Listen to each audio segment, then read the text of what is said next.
കത്തോലിക്ക സഭയുടെ മതബോധന ഗ്രന്ഥം 268 ഖണ്ഡിക. സർവശക്തൻ. ദൈവത്തിൻ്റെ എല്ലാ ഗുണവിശേഷങ്ങളിലും വച്ച് അവിടുത്തെ സർവശക്തി മാത്രമാണ് വിശ്വാസ പ്രമാണത്തിൽ പരാമർശിക്കപ്പെടുന്നത്. ഈ ശക്തി ഏറ്റുപറയുന്നതിന് നമ്മുടെ ജീവിതത്തിൽ വലിയ പ്രാധാന്യമുണ്ട്. അവിടുത്തെ ശക്തി സർവശ്ലേഷിയാണെന്ന് നാം വിശ്വസിക്കുന്നു.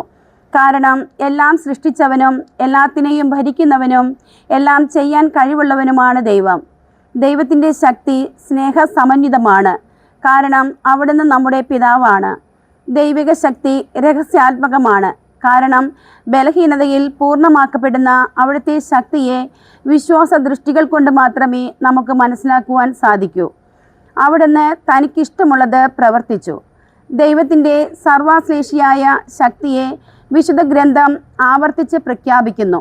യാക്കോബിൻ്റെ ശക്തനായവൻ, സൈന്യങ്ങളുടെ കർത്താവ്, ബലവാനും ശക്തനുമായവൻ എന്നെല്ലാം ബൈബിൾ ദൈവത്തെ പ്രകീർത്തിക്കുന്നു. അങ്ങനെ ആകാശത്തിലും ഭൂമിയിലും ദൈവം സർവശക്തനാണ്. കാരണം അവിടുന്ന് അവയെ സൃഷ്ടിച്ചു. ദൈവത്തിന് യാതൊന്നും അസാധ്യമല്ല. അവിടുന്ന് തൻ്റെ പ്രവൃത്തികൾ സ്വേച്ഛാനുസാരം ക്രമീകരിക്കുന്നു. ദൈവം പ്രപഞ്ചത്തിൻ്റെ നാഥനാണ്. അവിടുന്നാണ് അതിൻ്റെ ക്രമം നിശ്ചയിച്ചിരിക്കുന്നത്. അത് പൂർണ്ണമായും അവിടുത്തേക്ക് വിധേയമാണ്. അവിടുത്തെ നിയന്ത്രണത്തിലാണ്. ചരിത്രത്തിൻ്റെ അതിനായകനാണ് അവിടുന്ന്. മനുഷ്യഹൃദയങ്ങളെയും ലോകസംഭവങ്ങളെയും അവിടുന്ന് സ്വന്തം ഇഷ്ടമനുസരിച്ച് ഭരിക്കുന്നു. മഹത്തായ ശക്തി അങ്ങയ്ക്ക് എന്നും അധീനമാണ്. അങ്ങയുടെ ഭുജബലത്തെ ചെറുക്കാൻ ആർക്ക് കഴിയും? അങ്ങ് എല്ലാവരോടും കരുണ കാണിക്കുന്നു. എന്തെന്നാൽ അങ്ങയ്ക്ക് എല്ലാം അസാധ്യമാണ്. ദൈവം സർവശക്തനായ പിതാവാകുന്നു. അവിടുത്തെ പിതൃത്വവും അവിടുത്തെ ശക്തിയും അന്യോന്യം പ്രകാശിപ്പിക്കുന്നവയാകുന്നു. നമ്മുടെ ആവശ്യങ്ങളിൽ നമ്മെ സഹായിച്ചുകൊണ്ടും നമ്മെ മക്കളായി സ്വീകരിച്ചുകൊണ്ടും ദൈവം തൻ്റെ പിതൃസഹജമായ സർവശക്തി പ്രകടമാക്കുന്നു.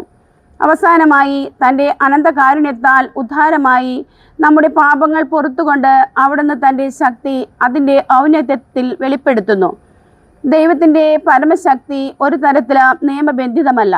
ദൈവത്തിൽ ശക്തിയും സാരാംശവും ഇച്ഛയും ബുദ്ധിയും ജ്ഞാനവും നീതിയും ഒരുപോലെയാണ്. ദൈവത്തിൻ്റെ നീതിപൂർവമായ ഇച്ഛാശക്തിയിലും ജ്ഞാനപൂർണമായ ശക്തിയിലുമില്ലാത്തതൊന്നും അവിടുത്തെ ശക്തിയിലുമുണ്ടായിരിക്കുക സാധ്യമല്ല. പ്രത്യക്ഷത്തിൽ തോന്നുന്ന ദൈവിക ബലഹീനതയുടെ രഹസ്യം. സർവശക്തനായ ദൈവപിതാവിലുള്ള നമ്മുടെ വിശ്വാസം തിന്മകളും വേദനകളും നിമിത്തം പലപ്പോഴും പരീക്ഷണ വിധേയമായേക്കാം. ദൈവം ചിലപ്പോഴൊക്കെ സന്നിഹിതനല്ലെന്നും തിന്മയെ തടയാൻ അശക്തനാണെന്നും തോന്നിപ്പോകും. എന്നാൽ ദൈവപിതാവ് തൻ്റെ പുത്രൻ സ്വമേധയാ ഏറ്റെടുത്ത നിന്ദാപമാനങ്ങളിലൂടെയും ഉദ്ധാനത്തിലൂടെയും തിന്മയെ പരാജയപ്പെടുത്തിക്കൊണ്ട് തൻ്റെ സർവശക്തി ഏറ്റവും അഗ്രാഹ്യമായ വിധം വെളിപ്പെടുത്തി. ക്രൂശിതനായ ക്രിസ്തു നമുക്ക് ദൈവത്തിൻ്റെ ശക്തിയും ജ്ഞാനവുമാകുന്നു. ദൈവത്തിൻ്റെ ഭോഷത്വം മനുഷ്യരുടെ ജ്ഞാനത്തെക്കാളും ദൈവത്തിൻ്റെ ബലഹീനത മനുഷ്യരുടെ ശക്തിയേക്കാളും വലുതാണ്.